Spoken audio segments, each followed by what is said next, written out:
What's up guys, Eber here with Canucks, and CES is just a few months away, so I'm starting to prepare myself for that week because we'll be shooting a lot of B-roll, transferring footage back and forth for editing and uploading to the channel.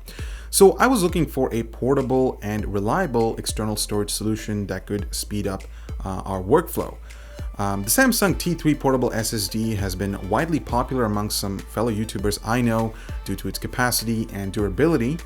So I wanted to test it for myself to see if it can actually hold up to our standards. But before that, quick look at our sponsor. Toshiba, now offering OCZ products that are awesome and affordable like the RD400, TR150 and VT180 that are backed by advanced warranty program, now stronger than ever under Toshiba. I was amazed at how the T3 looked when I picked it up in the first place.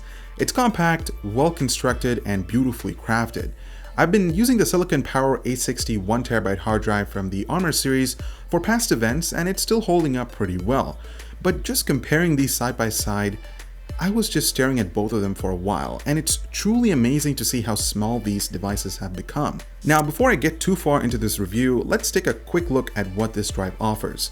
This is the 500GB model, which costs $200, though Samsung offers 250GB, 1TB, and 2TB models that range in price from $99 all the way up to an eye-watering $800. At just 10.5mm thick and a footprint of 74 by 58mm, it can easily fit into a carry-on luggage without taking up essential space. It certainly won't weigh me down like the hard drive-based A60 did. Samsung claims their T3 is fast too, and it's hard to find any fault with this since it uses VNAND technology that not only boosts internal speeds but also supposed to offer increased NAND cell lifespan. To get that power on the road, the T3 comes with a USB 3.1 Gen 1 Type-C connector and a Type-C to Type-A cable.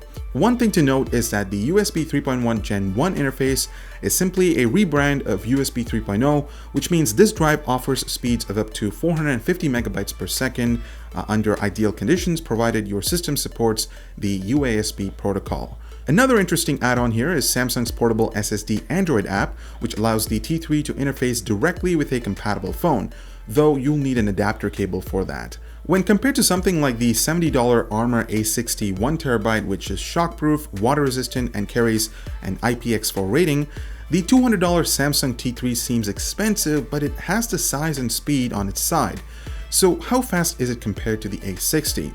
Let's start with synthetic benchmarks.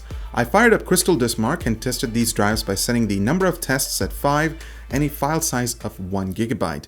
The results do speak for themselves. The T3 averaged read and write speeds just a little north of 400 megabytes per second, whereas the A60 averaged close to 140 megabytes per second for read and 131 megabytes per second for write. Moving on to 80 Disk Benchmark, a program that tests the drive's read and write speeds using incremental file sizes, the T3 dished out 456 megabytes per second on read and 420 megabytes per second on write.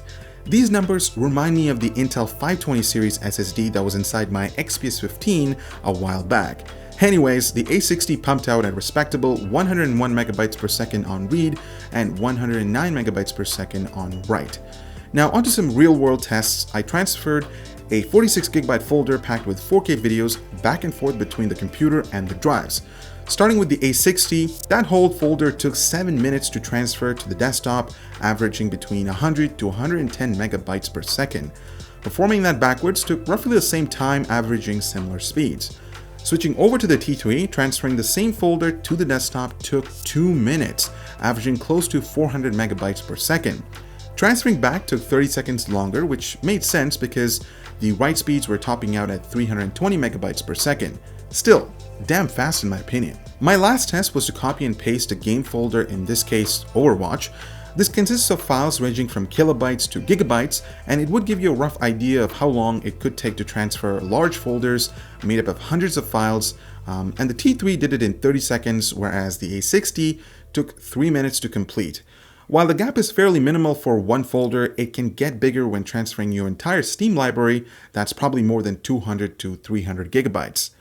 So what can we take away from this? The T3 is hands down a much faster drive compared to my A60, but that was expected given Samsung's use of fast solid-state storage. By performing these tests, I'm convinced that this drive should keep up very well with our production when we're out of our studios covering events. The slim form factor plus the shock-resistant feature is always a welcome addition.